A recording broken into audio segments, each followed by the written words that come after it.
Jadi ciri-ciri kolbu bermasalah, dia tidak bisa tersentuh oleh kalimah, tidak bisa merasakan getaran-getaran nama Allah.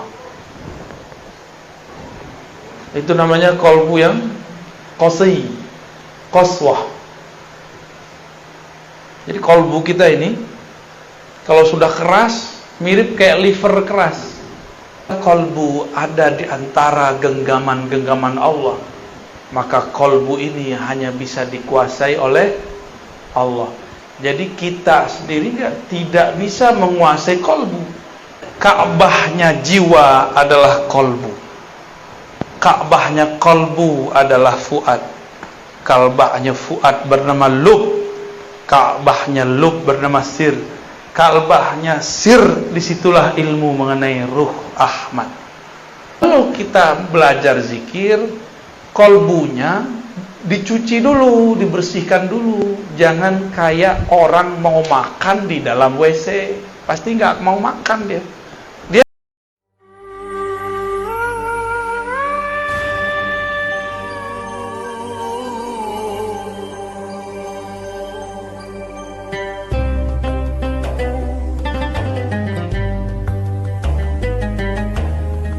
Qalbu bahasa Arab artinya sesuatu yang berubah.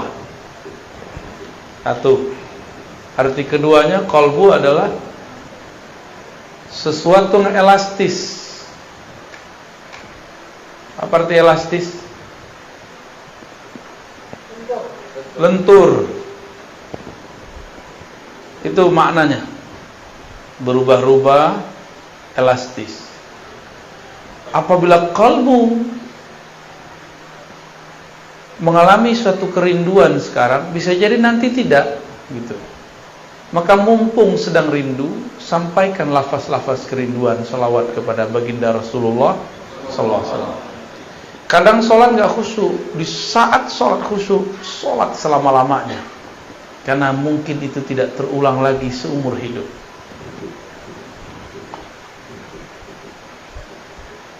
Tapi juga kolbu berarti sesuatu yang layyinah, yang halus, lembut, elastis. Apabila dia dibiarkan mengeras, dia menjadi tiada rasa, dia menjadi tidak peka, dia menjadi tidak bisa dirubah. Jadi ciri-ciri kolbu bermasalah, dia tidak bisa tersentuh oleh kalimah, tidak bisa merasakan getaran-getaran nama Allah. Itu namanya kolbu yang qasi, qaswah. Jadi kolbu kita ini kalau sudah keras, mirip kayak liver keras. Dia nggak bisa lagi menyaring, tidak bisa lagi menyaring cairan di tubuh kita. Apa yang terjadi? Penyakit batin akan masuk dan menjadi karakter. Maka hadirin hadirat yang dimuliakan Allah, kolbu ini sangat penting. Karena ia penting, Allah membahas tentang kolbu lebih dari 100 kali dalam Al-Quran. Lebih dari berapa? Kalau sholat cuma 55 kali atau 50-an Allah nyebut kata sholat. Ditambah dengan sholawat mungkin tambah. Tapi kata qalbu bisa berlipat-lipat kali lebih banyak daripada sholat. Artinya apa? Kalau kita sholat tanpa qalbu, sholatnya tidak bermakna. Zakat, infak, sedekah kalau digabung 80-an. Aqimus shalah wa atuz zakah, dua beriring-iringan sekitar 26, 27 atau 28 ya. Tergantung indeksnya, cara membaca indeksnya. Lebih sering qalbu, lebih sering qalbu. Qalbu masih 100-an. Ini baru cuma 28, 26. Apalagi haji umroh cuma 2 kali dalam Al-Quran disebutkan. Lalu kenapa kita jadi agen umroh tidak menjadi agen kolbu? Atau umroh dengan kolbu? Belum ada ya? Bicara kolbu bukan bicara suci, sok suci. Justru bicara kolbu membicarakan bahwa kita ini bukan suci. Saya ngomong ini gak suci. Jadi jangan dibayangkan kalau udah ngomong kolbu, kita ini jadi orang yang sangat bersih, sangat suci. Enggak. Semakin bicara kolbu, semakin sadar bahwa di kolbu ini ada kotoran. Kalau sudah mulai muncul kesadaran, maka kita tidak sempat membicarakan kolbu orang lain. Dari semua ayat itu, ada yang paling dahsyat. Allah mengatakan tentang karakter-karakter yang gampang kita pahami dari sifat-sifat manusia. Pertama, karakter orang yang beriman. Orang beriman itu karakternya satu saja. Idza dzukirallah wajilat qulubuhum. Disebut nama Allah, kalbunya bergetar. Coba sebut nama Allah, Bapak Ibu. Allah gitu. Ada getaran enggak? Hah? Kayaknya enggak ya. Berarti nyebutnya enggak pakai idza dzukira. Dzukira bahasa Arab. Itu beda dengan zakara. Dzukira itu artinya disebut. Kalau zakara menyebut. Beda ya? Itu artinya talqin. Talqin zikir itu menjadi penting. Harus ada guru yang menyebut di depan kita. Maka ketika ada yang menyebut itu, nama Allah disebut-sebut di hadapan orang beriman, lalu masuklah kalimah itu dalam kolbunya, dan kolbunya bergetar. Wajilat. Kenapa disebut wajilat? Apa arti wajilat? Wajilat artinya bergetar karena takut, bergetar karena segan, bergetar karena merasakan dahsyatnya yang punya nama. Itu wajilat, bukan menjilat ya, beda ya. Wajilat. Al-wajlah yakni al-khauf. Al-wajlah itu rasa takut, segan kepada Allah Subhanahu wa ta'ala. Sekolah tinggi-tinggi, umumkah, agamakah, tapi tidak ada sekolah untuk meninggikan nama Allah di kolbu. Oleh karena itu, walaupun kadang sudah doktor, sudah MA, sudah LC, sudah sarjana, sudah diploma, tapi kalau disebut nama Allah, biasa aja. Kenapa? Karena sekolah itu cuma untuk akal, sedangkan kolbu belum disekolahkan. Oleh karena itu, jangan-jangan di luar sana ada sekolah yang bukan sekolah formal, tapi dia bergerak untuk mengajari kolbu. Kurikulumnya tentang kolbu. Jika kolbu itu disebut sesuatu yang bergerak-gerak, sesuatu yang berubah-ubah, maka kolbu ini kadang bergerak normal, namanya kolbu yang sehat. Disebut nama Allah, dia bergetar, geraknya normal. Tapi kadang-kadang kolbu itu disebut nama Allah, dia tidak tergerak. Jangan-jangan di dalamnya tidak normal. Jangan-jangan di dalamnya ada penyakit. Ya.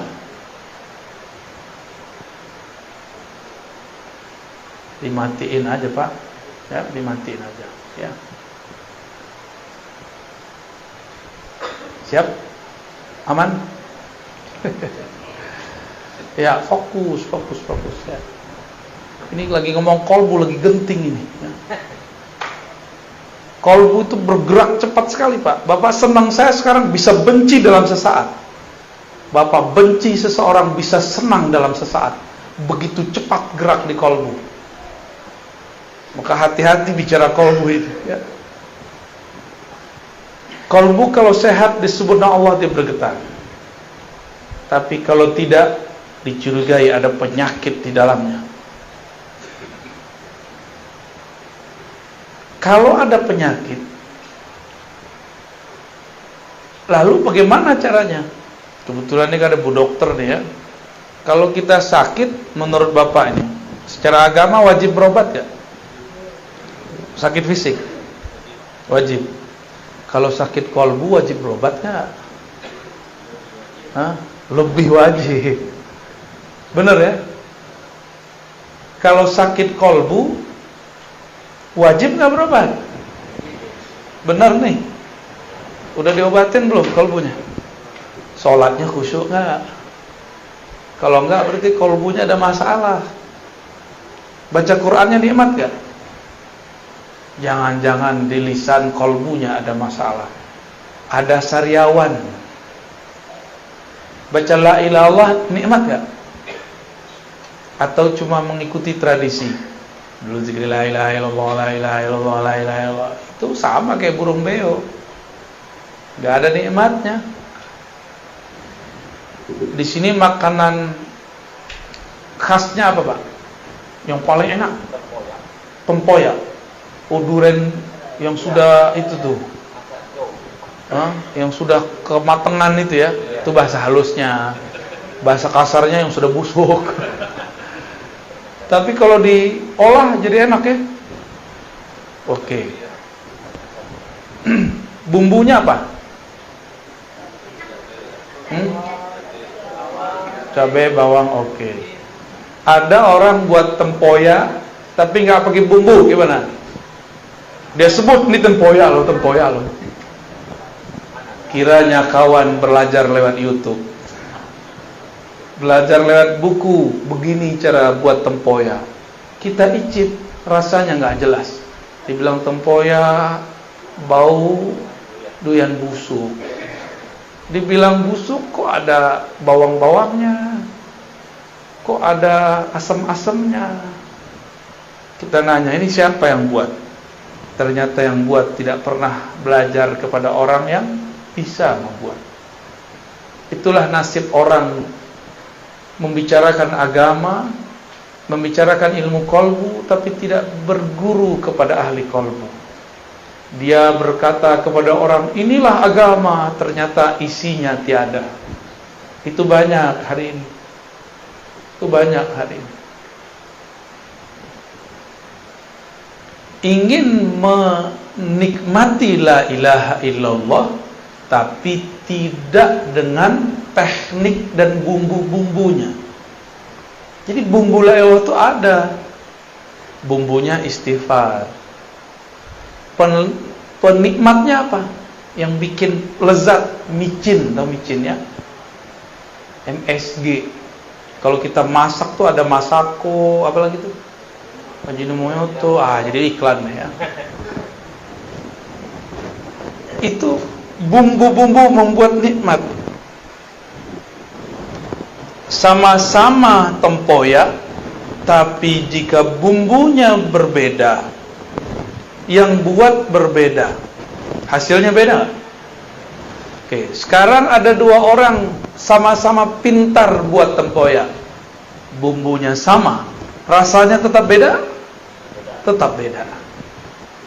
Itulah yang membuat kenapa ada orang tertarik dengan satu zikir si fulan, tapi tidak tertarik dengan zikir si fulan yang lain. Sebab cara mengolahnya berbeda. Ya.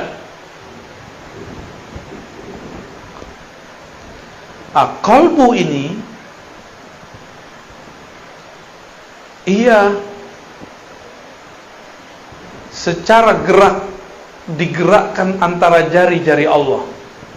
Kita tidak tahu makna jari, kita serahkan maknanya kepada Allah. Tapi kalau disebut jari, ini jari Bapak Ibu, gampang dipegang nggak? Bisa dilempar nggak? Bisa dibuang. Apabila kolbu ada di antara genggaman-genggaman Allah, maka kolbu ini hanya bisa dikuasai oleh Allah. Jadi kita sendiri tidak bisa menguasai kolbu. Bapak ini bilang, ibu ini bilang, saya hanya senang ini, saya benci si fulan. Ternyata ketemu dia kita tersentuh. Bisa nggak begitu? Sering. Dulu saya nggak suka durian. Tahu-tahu dipaksa sama orang, siapa dulu? Orang tua apa kakak saya dulu? Masukin ke mulut. Dicicip lo enak. Bentuknya nggak enak, tapi pas dicoba enak. Kadang-kadang begitu, Pak. Tempoyaknya sudah enak, beda koki nggak masalah, dibuat oleh ahlinya. Tapi lidah kawan sedang sariawan, bisa nggak menikmati? Kalau dia mengatakan kok nggak enak, masalahnya di mana? Lidah. Yang harus diobati, yang dimasalahkan lidah atau tempoyak. Tapi banyak orang menyalahkan tempoyak, dan yang masak tempoyak. Si Buya tuh, Kiai tuh, Ustadz tuh tidak bagus tekniknya, padahal kolbunya yang lagi masalah. Ya, sering nggak begitu? Sering. Kita kalau belajar zikir, kalau kolbu sudah sehat, dia tinggal makan. Namun kolbu ini ada selera. Nih, airnya bersih, tapi gelasnya kotor. Kita tuang air ke dalam gelas, mau minum nggak? Nah, ini masa teknik nih, teknik mengenali kolbu. Zikirnya sudah bagus, ulamanya, syekhnya sudah berijazah, orangnya sehat, cuma kotor. Bisa nggak orang sehat kotor? Bisa. Orang sehat kotor bisa. Habis kena air hujan kan bisa aja kan? Mungkin dia habis terkenang masa kecil, belum bahagia, terus main-main itu, becean itu ya. Mungkin nggak? Atau dia keluar dari kebun, mungkin dia sehat tapi badannya kotor, bisa menikmati?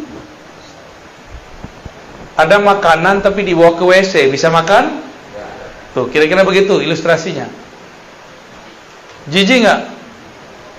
Maka kalau kita belajar zikir, kolbunya dicuci dulu, dibersihkan dulu. Jangan kayak orang mau makan di dalam WC, pasti nggak mau makan dia. Dia sehat.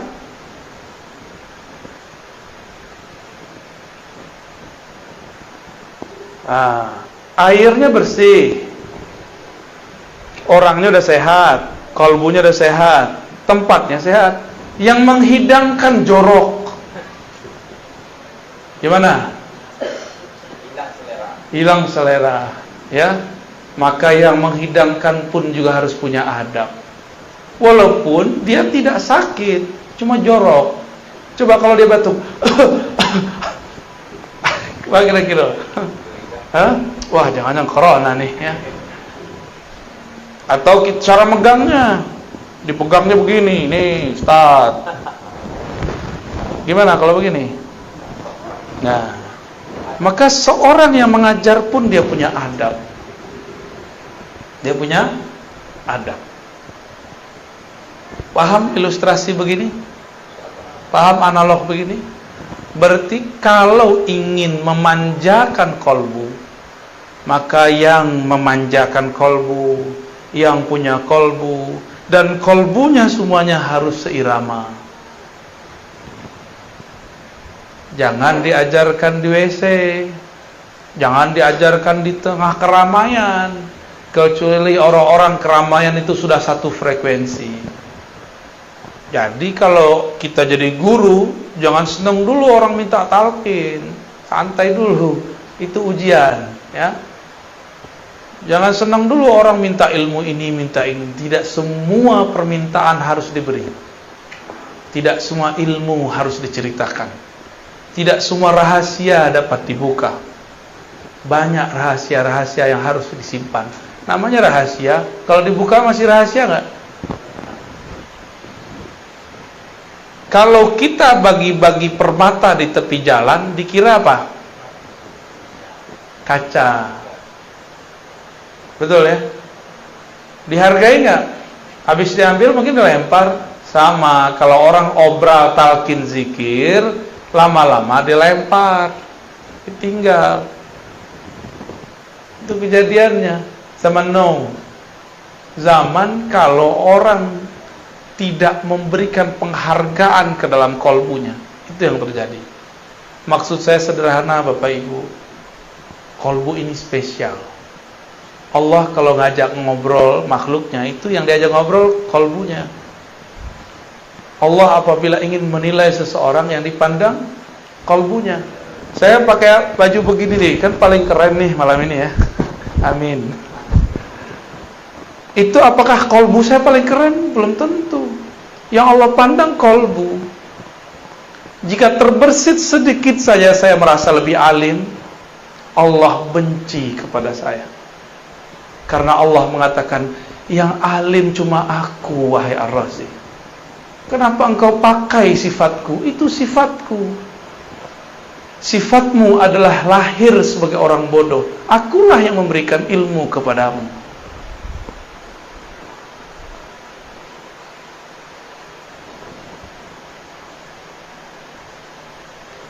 Rasa nikmat zikir adanya mirip dengan kita kalau makan. Nah, ini pertanyaan nih Bapak Ibu. Kalau makan tempoyak, enak itu di tempoyak, di lidah, di piring, atau di orang yang nyajiin? Di lidah. Oke, coba makan di WC. Jadi nggak enak kan? Hidung naruh.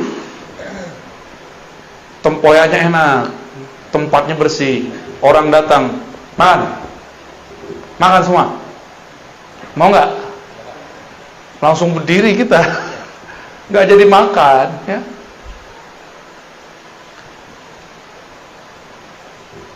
Maka semua ini perlu ada tekniknya. Kolbu di dalam Al-Quran ada kolbu mukmin, ada kolbu yang kedua, kolbu munafik. Saya setiap hari menuduh diri saya munafik, karena di hati lain, di pikiran lain. Cuma sudah terburu jadi doktor, dipanggil Buya, Tuan Guru, akhirnya terpaksa lah ngajar. Aslinya saya nggak berani ngomong ini. Kalau hitung-hitung diri itu nggak berani ngomong. Cuma pulang kembali, ilmu kan milik Allah, suci milik Allah. Jika Allah maha suci, kita berarti maha ternodai. Maka dengan itulah saya datang kepada Allah dan saya minta izin, ya Rabb, ana abdukal faqir al-muznib. Ya Allah, aku hambamu banyak dosa, alim pun tiada, ya. Makom tinggi pun tidak, tapi orang husnuzan. Maka dengan ketinggianmu ya Allah, dengan kemuliaanmu ya Allah, aku menumpang. Di situ berharap Allah menyertakan kita dalam kemuliaannya, berharap Allah menyertakan kita dalam kealimannya, berharap Allah menyertakan kita dalam zikir-zikirnya. Itu sebenarnya kenapa wajib istighfar. Jadi secara ilmu fikih istighfar itu sunnah, tapi secara ilmu qalbu istighfar wajib. Kenapa wajib? Saya tadi nanya, bisa nggak Bapak Ibu makan piringnya kotor? Orang gila bisa, ya. Orang gila perpiring bagus nggak?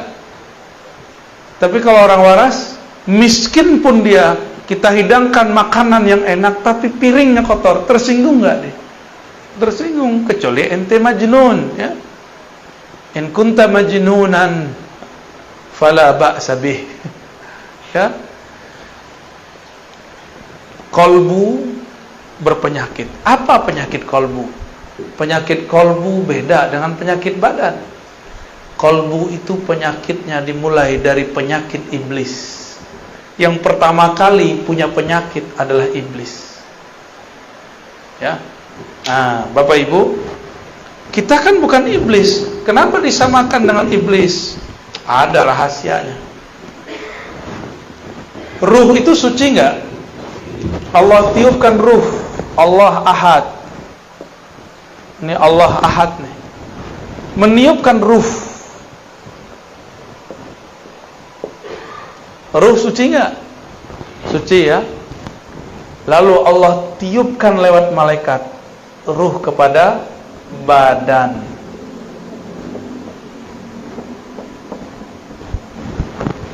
Tapi sebelum masuk ke badan, ini ada jarak di sini.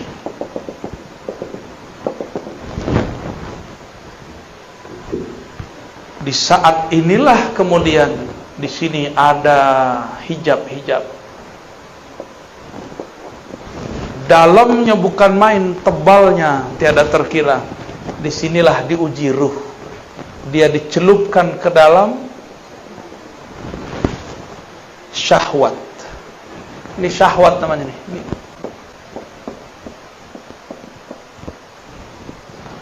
Ternyata syahwat itu berkaitan dengan badan. Semua yang ada di sini berkaitan dengan badan. Apabila ruh ditiup ke dalam badan, bernamalah dia jiwa. Itu, ya. Jiwa itu punya kiblat sentral. Sentralnya namanya qalbu, ya. Asalnya ruh ini suci, tapi dicelupkan ke dalam syahwat. Maka syahwat itu terkait dengan badan.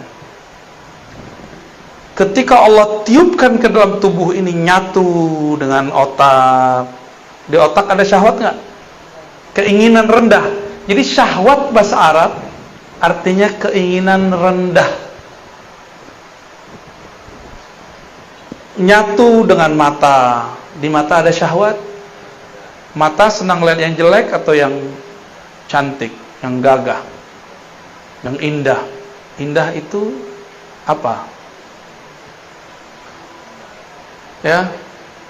Kalau bagi Bang Adam alaihissalam, indah itu Hawa. No, Adam namanya orang PPR. Ya.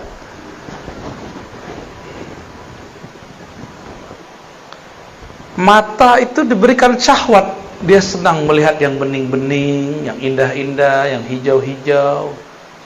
Walaupun di rumah sudah ada yang bening, yang cantik, capek kerja, nyari puncak, nyari kebun, nyari hiburan. Berarti kurang cukup memandang yang cantik, kita perlu yang indah. Orang yang sudah tinggal di kampung, kampungnya indah. Dia semua di kampung itu orangnya rancak-rancak, cuma kurang seksi. Maka dia pergi ke kota ingin mencari yang rancak-rancak plus seksi. Hitung-hitung cuci mata, Pak. Ya, benar begitu. Jujur aja nggak apa-apa kok. Hah? Enggak iya gitu. Ketika ditiupkan ke dalam badan, maka dia dicelupkan ke dalam syahwat. Sampai ke tangan suka megang. Sampai ke perut, suka makan. Sampai ke kemaluan, sampai ke kaki, terus semuanya. Tidak ada kita yang selamat daripada kata syahwat. Nggak ada. Mursyid, apalagi. Mursyid itu lebih besar ujian syahwatnya. Percaya nggak? Karena makannya paling enak. Kalau ada tamu datang masih makanan paling enak, ya nggak? Kalau ada fasilitas paling enak. Tapi si mursyid ujiannya paling berat. Paling berat ujiannya mursyid. Kalau mursyid dosanya lebih besar. Tapi kalau mursyidnya ahli ma'rifat, dia tahu cara pulang kepada Allah Subhanahu. Di situ si mursyid paham bahwa jadi mursyid bukan berarti jadi orang suci. Jadi mursyid berarti tahu cara mensucikan diri. Itu yang beda mursyid dengan bullshit. Beda-beda tipis.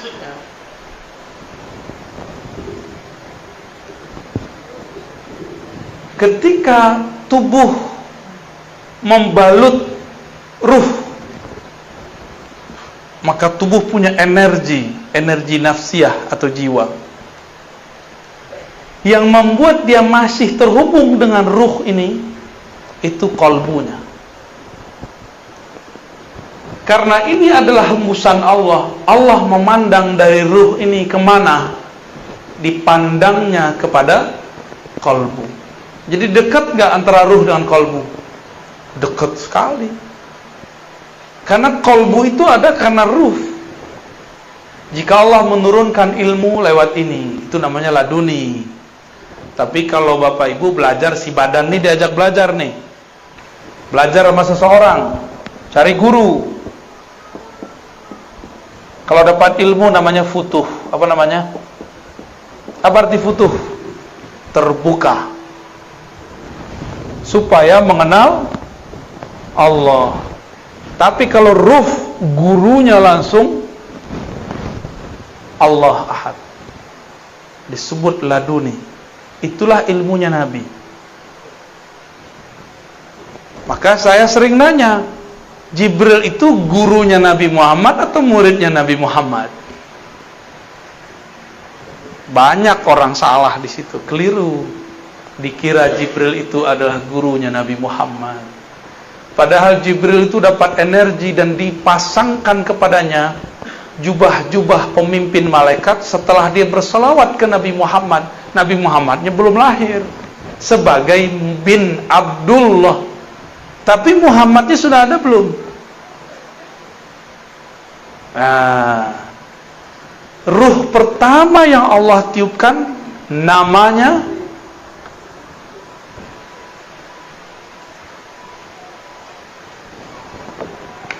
terima kasih. Ahad ini Allah Ahad ya. Kul huwallahu. Allah meniupkan wahyu ruh pertama. Hembusan pertama Allah itu namanya mirip-mirip Ahad tapi ditambah dikit mim. Ahmad. Jadi apa beda antara ruh pertama dengan Ahad? Mim.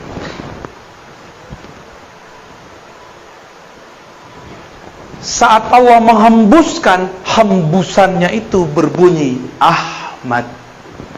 Bernama Ahmad. Pangkatnya disebut Ruhullah. Apa arti Ruhullah?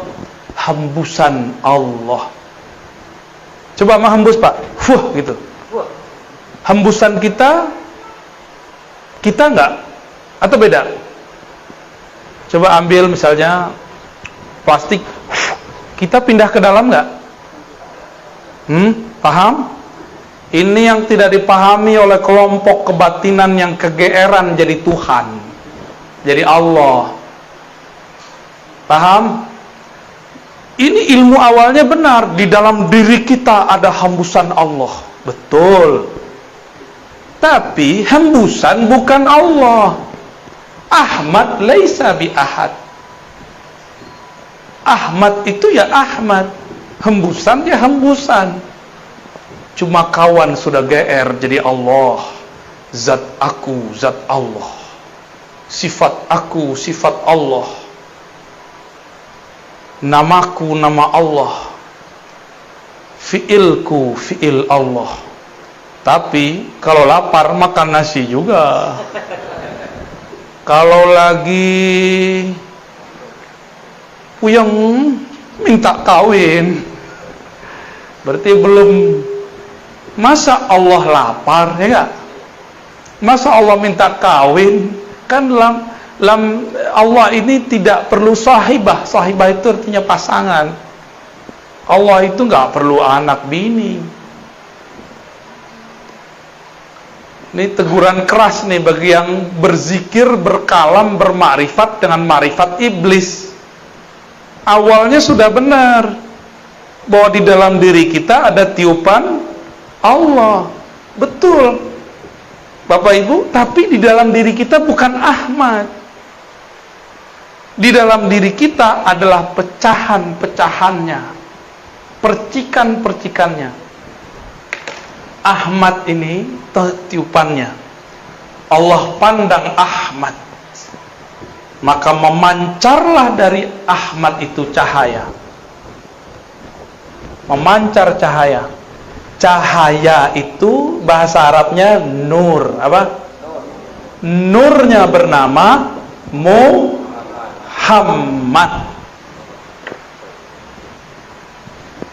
Gitu ya. Berarti nur beda nggak dengan ruh? Ahmad itu pangkatnya apa tadi? Ruhullah. Ini kalau nggak nyatet hilang. Catat. Kalau punya catatan.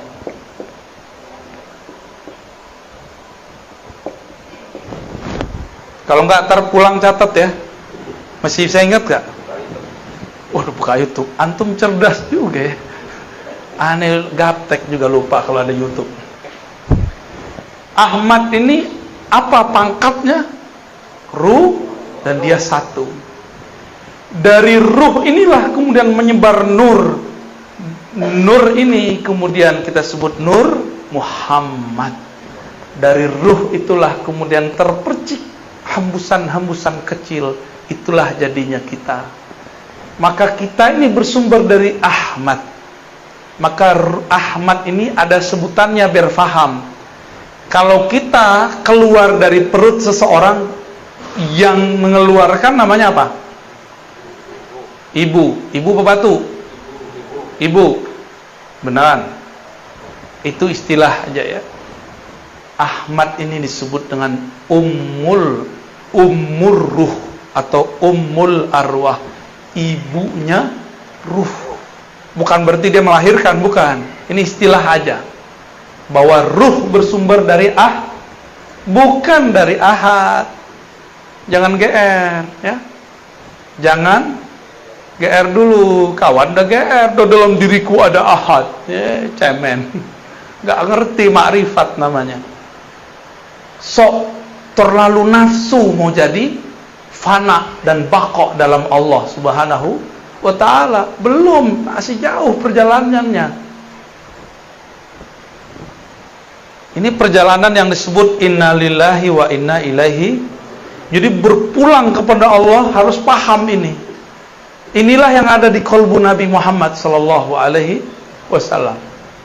Maka Sayyidina Isa punya ayah enggak? Secara fisik enggak punya ayah. Tapi kalau ruh sudah terpercik ke dalam perut Sayyidatuna Maryam, dia pasti jadi walaupun enggak ada ayahnya. Itu metodologisnya kenapa ada anak tanpa ayah. Ya. Nabi Adam ada ayah nggak? Ada ibu nggak? Tapi Adam yang ini ada ayahnya, ada ibunya nih. Orang Betawi, Tagadai di Pekanbaru, di Pegadaian. Deket-deket aneh ente dibully terus. Ya.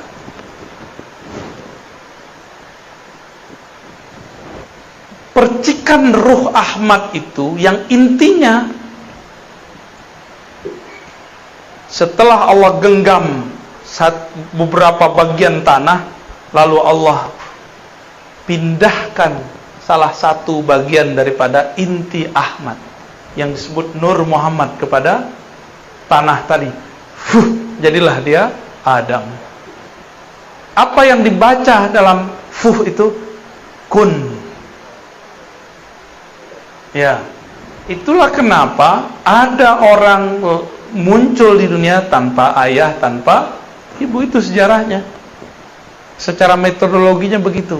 Yang penting Sang Ahmad memercikkan salah satu hembusan darinya, maka terjadilah semuanya.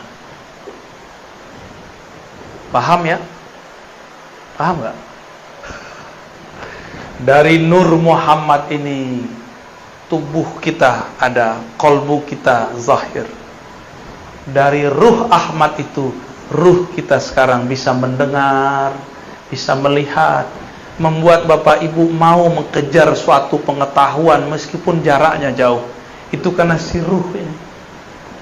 Kalau nggak ada ruh ini, nggak mungkin bapak mau hadir. Jarak jauh, udah jam segini, jam berapa nih? 10:30. Karena ruh ini nggak ada harinya dia. Hari dia cuma satu. Aku tambah kenal Allah, titik bagi dia itu. Mau jauh, mau dekat, mau tidur, nggak tidur, bagi dia yang penting dia kenal Allah Subhanahu wa ta'ala. Bagi ruh itu malam adalah tidak kenal Allah. Bagi ruh itu siang adalah saat mengenal Allah Subhanahu wa ta'ala. Nah, ini dia. Barulah kita terpancar dari sini semua. Oleh karena itu tadi Sayyiduna Isa, dia mengenal ibu hakikinya bukan Sayyidatuna Maryam. Ibu hakikinya siapa? Ahmad. Maka dia mengatakan, aku mengabarkan kepada kalian mubasyirun. Dengan apa aku mengabarkan? Bi rasuli ya'ti min ba'di ismuhu Ahmad. Akan datang seorang bernama Ahmad. Jadi Nabi Isa itu enggak menyebut nama Muhammad karena dia tahu dia langsung dari Ahmad. Itulah yang diakui oleh Kubas atau Kufas ibn Asyam. Engkaukah yang lebih tua dari Rasulullah atau Rasulullah lebih tua dari engkau? Jawaban beliau apa? Kufas ini waktu Abraha masuk bawa gajah ke Mekah, dia lihat. Berarti dia udah jadi anak-anak. Nabi Muhammad baru lahir tahun gajah. Tuan mana? Ibnu Asyam. Tapi ketika Ibnu Asyam ditanya, ente lebih tua, kamu lebih tua, engkau lebih besar, atau Rasulullah? Apa jawaban beliau? Kalau lebih tua Rasul. Tapi kalau lahir duluan aneh. Bingung gak tuh? Lebih tuaan Rasulullah. Tapi kalau lahir tuaan aku. Berarti Ibnu Asyam, Kufas atau Kubas Ibn Asyam paham ilmu yang namanya umur ruh. Umur daripada ruh. Bahwa ruh ini kadang ada yang lebih tua, ada yang lebih muda. Ruh yang lebih tua, ruh yang faham. Maka siapa yang ditakdirkan faham malam ini, ruhnya sudah ditakdirkan dewasa. Tapi kalau ini Buya ini ngomong apa ini? Berarti Anda belum cukup umur, wahai ruh. Selamat belajar lagi. Nah, dari sinilah kemudian muncul alam semesta, ya. Alam. Kita di alam ini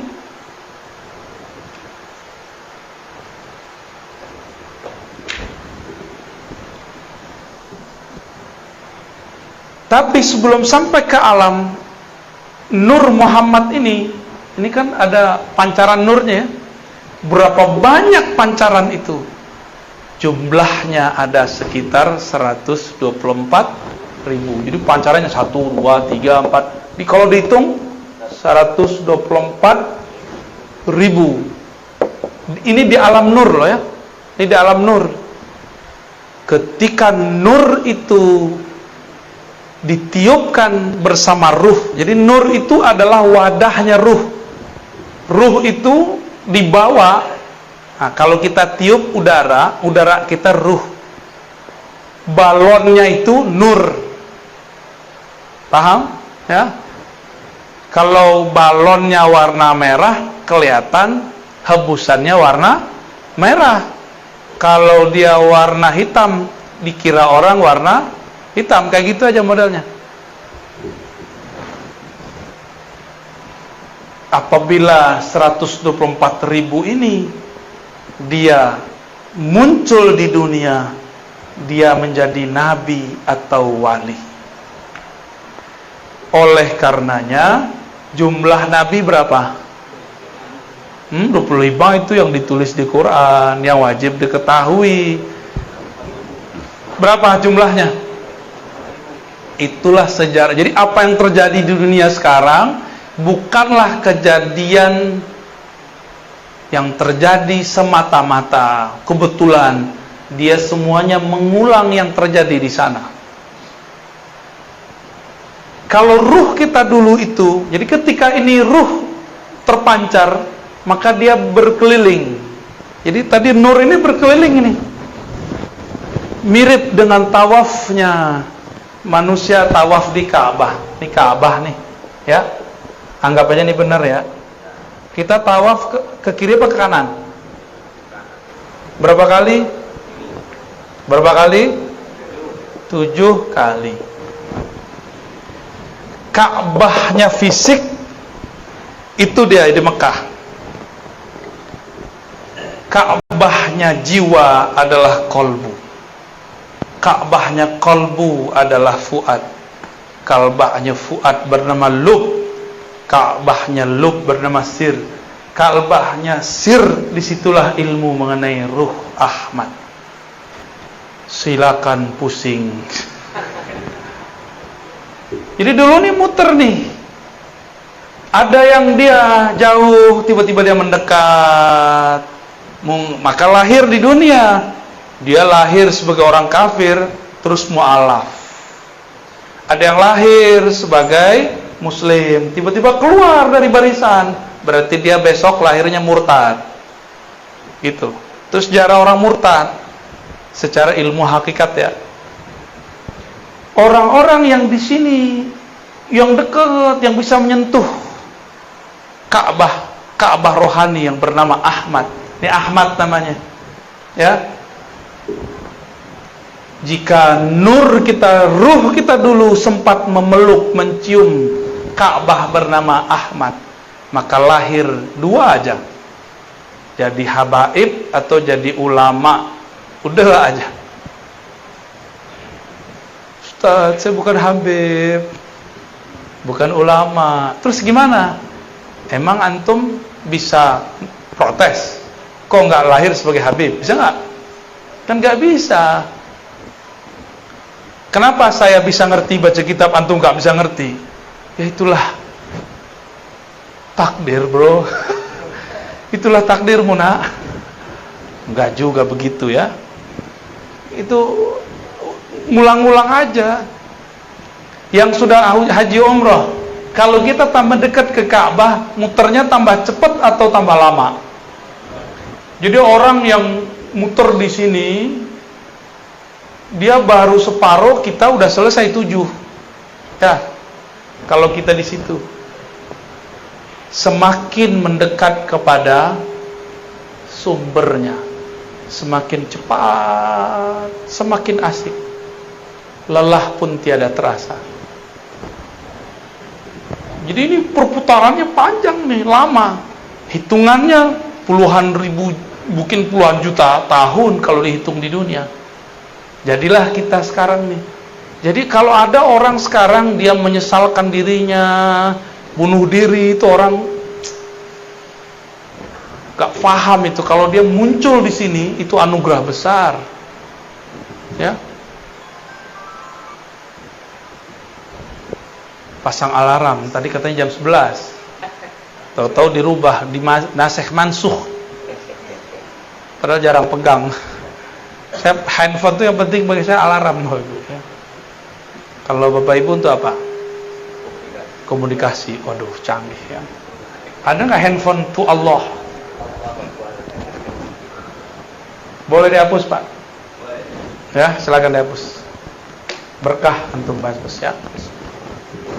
Aneh minum dulu ya, paling enak. Nah ini kan nikmat begini nih. Antum nggak minum, aneh minum. Hah? Yang minum ruh apa jiwa? Mulut. Nggak enaknya diliatin. Kalau kita ada kumisnya tentu ya. Bismillahirrahmanirrahim. Mantap. Yang begini nggak ada di Jakarta nih.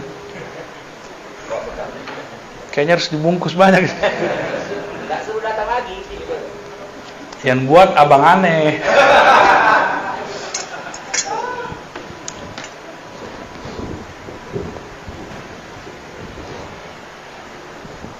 Jadi kita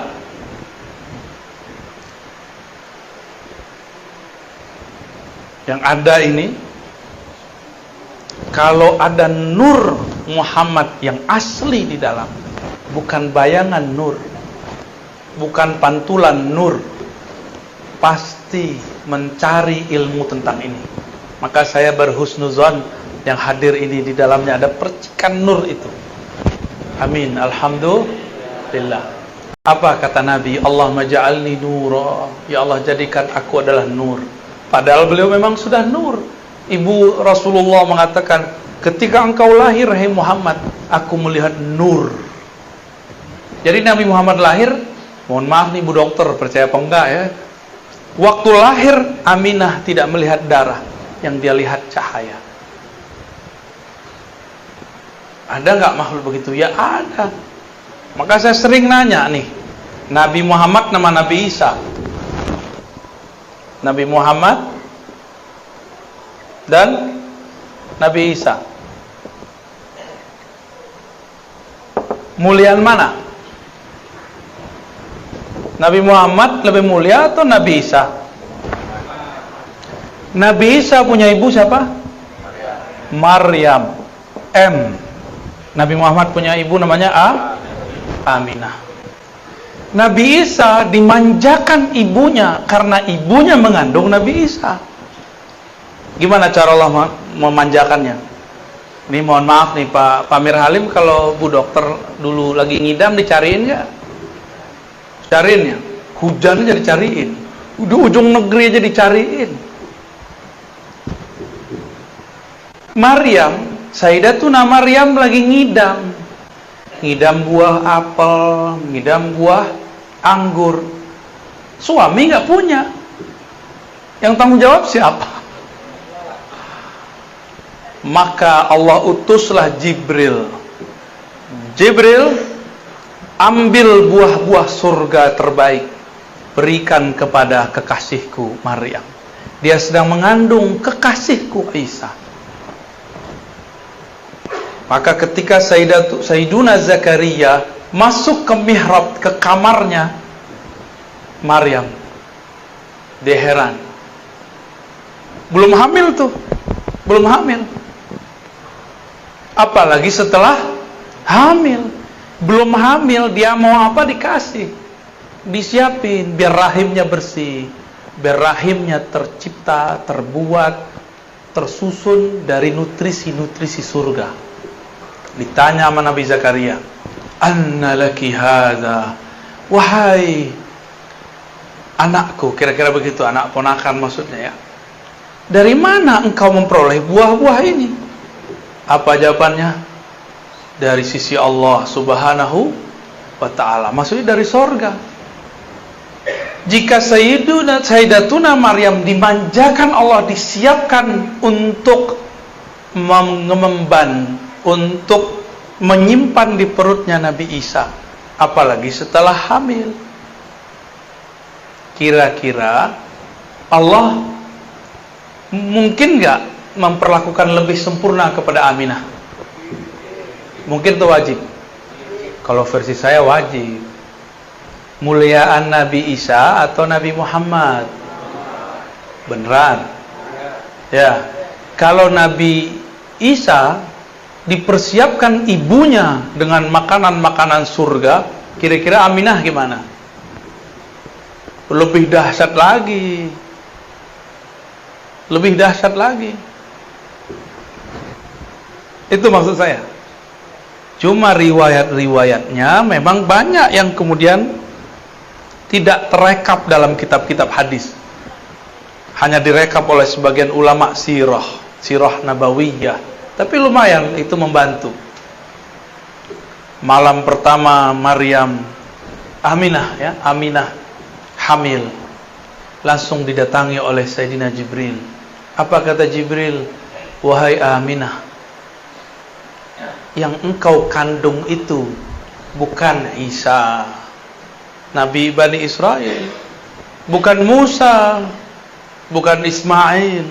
Yang engkau kandung itu adalah Muhammad, Sayyidul Alamin, Sayyidul Anbiya wal Mursalin, penghulu alam semesta, penghulu para nabi, penghulu para rasul. Berarti Aminah sebelum Nabi lahir udah percaya belum? Jadi yang pertama beriman itu dengan kenabian kerasulan Nabi Muhammad itu adalah Aminah, bukan Khadijah, bukan Abu Thalib, bukan Abu Bakar, bukan. Yang pertama siapa? Aminah. Cuma ada orang kurang ajar hari ini ya. Mereka bilang apa? Orang tua Nabi masuk berdasarkan beberapa hadis-hadis yang yang bisa dikritisi pemahamannya. Oke. Nabi Isa dipersiapkan tubuhnya oleh Allah masuk ke dalam rahim yang mana pemilik rahimnya Maryam memakan buah-buah surga. Itulah sebabnya Nabi Isa tubuhnya kuat. Hanya Nabi Isa yang diizinkan Allah nanti bunuh Dajjal. Kenapa dia doang yang kuat? Tapi di atas dia ada Mahdi. Al-Mahdi itu pewaris langsung Nabi Muhammad. Jadi nanti Nabi Isa kalau lihat Mahdi yang kelihatan sama dia Nabi Muhammad. Sirnya itu, wah ini Nabi Muhammad nih. Tapi kok mukanya beda dikit ya? Cuma dilihat nasabnya, oh masih nasab Nabi Muhammad. Terlihat sama dia itu Nur Ahmad, Nur Muhammad Sallallahu Alaihi Wasallam. Itulah rahasianya kenapa saya tulis Muhammad di atas, Isanya di bawah. Al-Mahdi itu nanti pewaris. Ditaruh pewaris itu keadaan di kiri aja ya. Mahdi, Al-Mahdi. Walaupun dia bukan seorang nabi, tapi dia mewarisi nabi, pemimpin para nabi. Gimana kira-kira? Makanya Nabi Isa tetap jadi makmum. Nabi Muhammad udah nggak kelihatan, Al-Mahdinya ada. Nanti yang jadi makmum tetap Nabi Isa, yang jadi imam tetap Al-Mahdi, karena dia pewaris mutlak Nabi Muhammad Sallallahu Alaihi Wasallam. Pewaris mutlak. Jika Nabi Muhammad ada pewarisnya Al-Mahdi, Nabi tadi ada berapa jumlahnya? 124 ribu. Di akhir zaman inilah yang akan berjuang, namanya wali. Jumlahnya berapa? Yang besar-besar 124 ribu, selebihnya pasukan tim Hore. Lumayan tim Hore ya. Jangan dibayangkan 104 ribu itu doktor, belum tentu. Ada yang doktor, ada yang enggak. Jangan dibayangkan itu mursyid, belum tentu. Ada yang mursyid, ada yang tidak. Jadi jangan kecil hati dulu. Siapa tahu di antara kita ini ada yang pewaris 124 ribu. Apa kata Nabi? Al-ulama warasatul anbiya. Ulama-ulama itu mengenal Allah, karena itulah mereka dianggap pewaris nabi-nabi yang kenal Allah. Jadi yang diwarisi bukan gelar doktor. Nabi bisa baca kitab kuning nggak? Kitab kuning belum ada di zaman Nabi. Belum ada kan? Belum apa udah ada? Kalau udah ada, berarti bukan Nabi Muhammad tuh. Jadi siapa yang bisa baca kitab kuning di sini? Jangan GR dulu. Antum belum tentu pewaris Nabi Muhammad. Nabi Muhammad itu ummi. Tapi ummi itu ada maknanya, yang bersifat induk. Kalau secara harfiah ummi bisa berarti tidak bisa tulis baca, ya. Tapi secara arti lain apa? Induk, sumber. Jadi kalau saya punya terjemahan lain, An-Nabi Al-Ummi, Nabi yang merupakan induk semua nabi-nabi. Karena beliaulah Nabi 124 ribu ada. Al-Mahdi pewaris Nabi Muhammad. Isa pasti ada pewarisnya. Musa pasti ada pewarisnya. Dengan itulah cara mereka berjuang di akhir zaman. Karena tidak mungkin ada kelahiran kembali. Namanya reinkarnasi. Yang ada cuma waris. Siapa tahu di antara kita ada yang jadi pewaris. Amin ya rabbal alamin. Terus apa lagi dong? Apa kaitannya dengan kolbu? Nah, itu kan pertanyaannya tadi.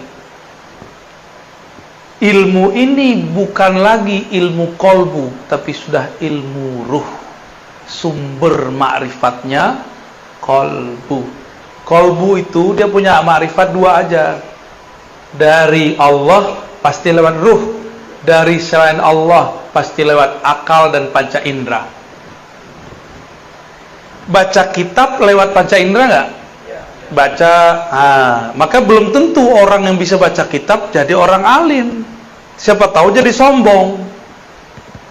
Ya benar. Ada nggak ketemu orang baca kitab sombong? Banyak, salah satu yang di depan. Astagfirullah.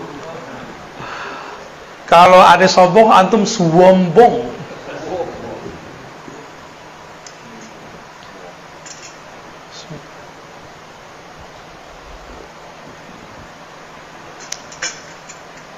Ada yang iri nggak? Kalau iri berarti kalbunya berpenyakit. Cuma ada yang nafsu jadi wali. Jadi wali itu adalah poros poin yang Allah tatap di bumi. Jika dulu Nabi adalah qulubul alamin, jantungnya, kolbunya alam, meninggal para nabi. Nabi-nabi sudah wafat belum? Wafat. Benar, fisiknya. Terus ilmunya dipindahin ke siapa? Dipindahin ke wali. Selama masih ada wali di muka bumi, Allah masih menatap. Ditatap bumi ini dengan baik. Jika yang punya kolbu kewali ini mati, barulah Allah kiamatkan semua yang di muka bumi. Jadi apa yang harus diisi dalam kolbu? Tidak cukup dengan zikir, tapi harus mengenal siapa yang dizikirkan.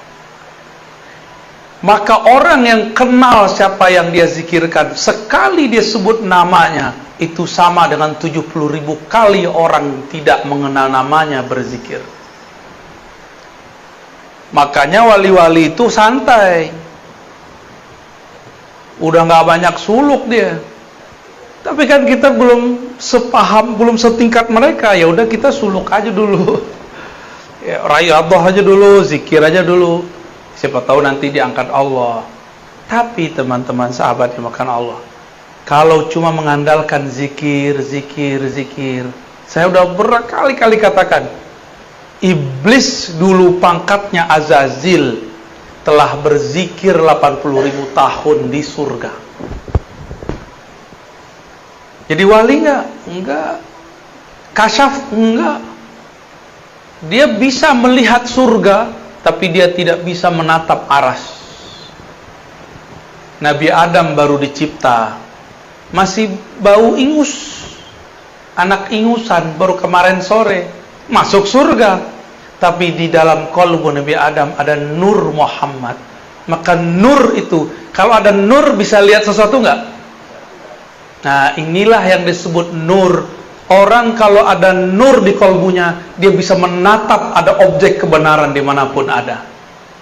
Iblis 80.000 tahun berzikir, tapi zikirnya zikir zulmaniyah. Dia zikir qalbunya belum dibersihkan. Dia zikir sombongnya dibiarkan. Dia zikir merasa sok sucinya terus dirawat. Apa yang terjadi? Tambah zikir, tambah sombong. Tambah ilmu, tambah songong. Kalau sudah sombong, lalu ada orang selain dia diberikan posisi yang tinggi, iri nggak? Maka kalau orang kerja di kantor, dia lihat temannya naik pangkat, dia nggak naik. Temannya dapat jabatan, dia tidak. Dia ngomong apa? Saya kan lebih banyak kerja di kantor ini, kenapa bukan saya? Dia akan ngomong, pinteran aku kali, kenapa dia yang naik? Begitulah terus. Berarti di dalamnya bukan nur Muhammad, tapi nar Azazil. Dua aja manusia itu, kolbunya nur Muhammad atau kolbunya nar Azazil. Azazil siapa tadi? Nama kecil dari iblis. Gimana kira-kira? Yang suka nyolot terus, tahu nyolot? marah mulu, kayak api, nyala terus. Itu nar di dalamnya. Ya. Maka kalau kajian nama yang punya nar Azazil, panas kepala kita. Tapi kalau ngaji dengan yang punya Nur Muhammad, kepala boleh panas, tapi kolbu, ruh girang. Ada getaran-getaran indah di dalam. Getaran-getaran kerinduan kepada Allah Subhanahu wa ta'ala. Wali itu kolbunya alam. Kolbunya wali, tatapannya Allah. Ruhnya wali adalah percikan dari hembusan-hembusannya Allah.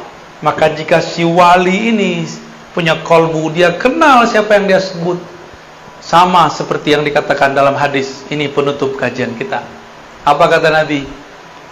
Tidurnya orang yang alim lebih bagus, lebih afdol daripada ibadahnya orang yang jahil. Ada orang alim, arif, main-main aja. Tapi dia kenal siapa yang mencipta alam. Kenal itu dimulai dari kenal nama. Semakin banyak nama yang dikenal, semakin tinggi ma'rifat. Kalau cuma nama alif lam lam ha, itu baru satu ma'rifat. Allah.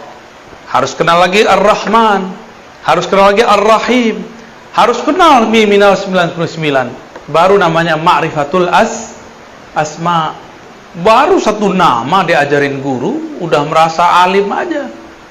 Belum, masih jauh. Ada lagi nama di dalam nama, nama di balik nama. Ibarat manusia, ini baru manusia, belum Allah.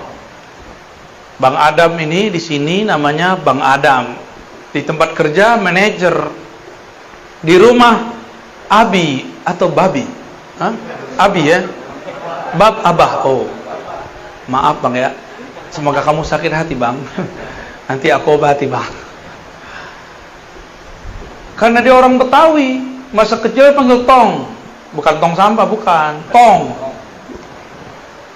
Dulu dia suka bersilat, dipanggil Jawara. Jawara lidah.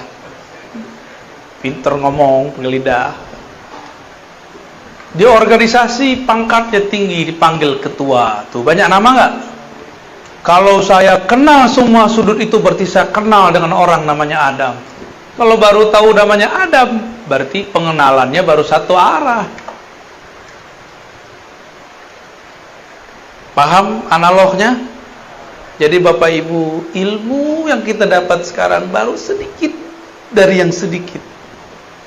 Wa ma utitum minal ilmi illa qalila. Wa ma utitum, tidaklah kamu diberikan ilmu itu kecuali sedikit. Dengan sedikit itulah kita datang kepada Allah. Kalau Allah terima, dia jadi banyak. Ya.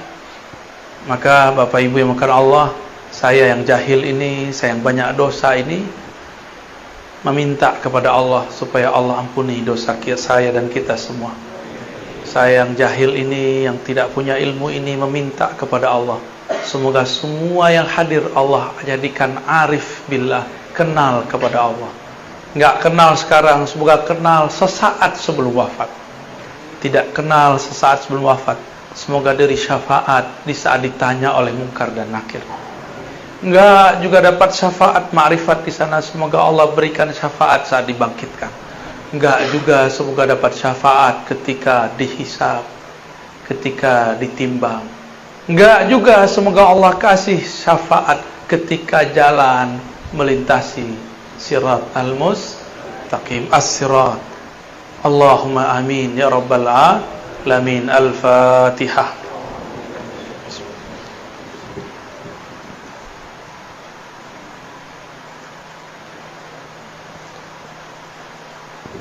Waladhdallin. Amin. Allahumma sholli ala sayyidina. Gimana? Udah?